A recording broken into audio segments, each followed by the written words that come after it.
মানুষের সবচেয়ে বড় শত্রু বাইরের কেউ না, বরং নিজের ভেতরের নফস।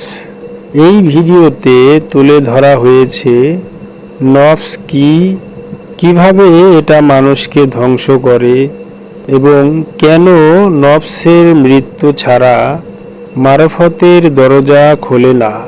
নফস কিভাবে আপনাকে নিয়ন্ত্রণ করে, কেন অহংকারই সবচেয়ে বড় পর্দা, আর কিভাবে নফস ভেঙে রূহ জাগ্রত হয়। এই ভিডিওটি দেখলে শেষ পর্যন্ত আপনি নিজের ভিতরের আসল যুদ্ধটা বুঝতে পারবেন।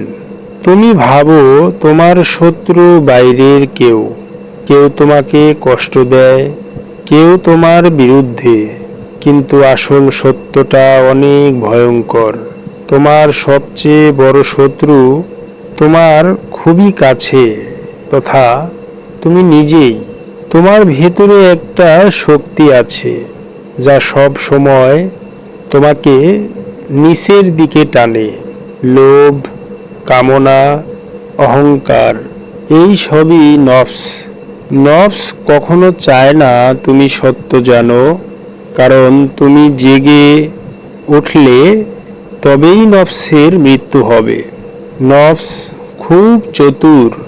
এটা তোমাকে বোঝাবে তুমি ঠিক আছো, এটা তোমাকে অন্যদের দোষ দেখাবে, কিন্তু নিজের ভুল কখনো দেখাবে না। তুমি রাগ করো, নফস বলে তুমি ঠিক। তুমি অহংকার করো, নফস বলে তুমিই বড়। এইভাবেই নফস তোমাকে অন্ধ করে রাখে। মারেফতের পথ আসলে যুদ্ধের পথ, কিন্তু এই যুদ্ধ বাইরের নয়, ভেতরের।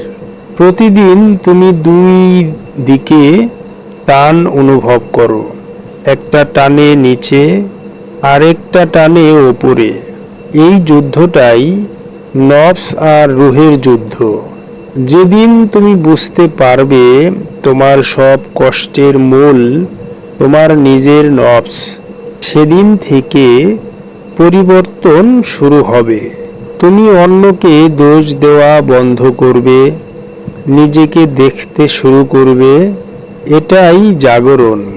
নফসকে মারতে হবে না, নফসকে চিনতে হবে। যখন তুমি নফসকে দেখতে পাবে, তখনই তার শক্তি কমে যাবে, কারণ নফস অন্ধকার আর সচেতনতা হলো আলো। আলো আসলে অন্ধকার নিজেই চলে যায়।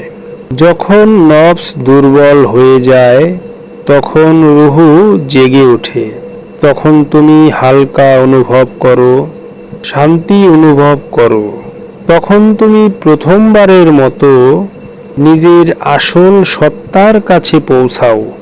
আসলে প্রকৃত অর্থে নফসের মৃত্যু মানেই আসল জীবন শুরু। যদি তুমি নিজের ভিতরের শত্রুকে হারাতে চাও, নিজেকে চিনো। ভিডিওটি ভালো লাগলে লাইক দাও। এমন গভীর ভিডিও পেতে সাবস্ক্রাইব করো আর কমেন্টে লিখো, নফসকে চিনতে শুরু করেছি।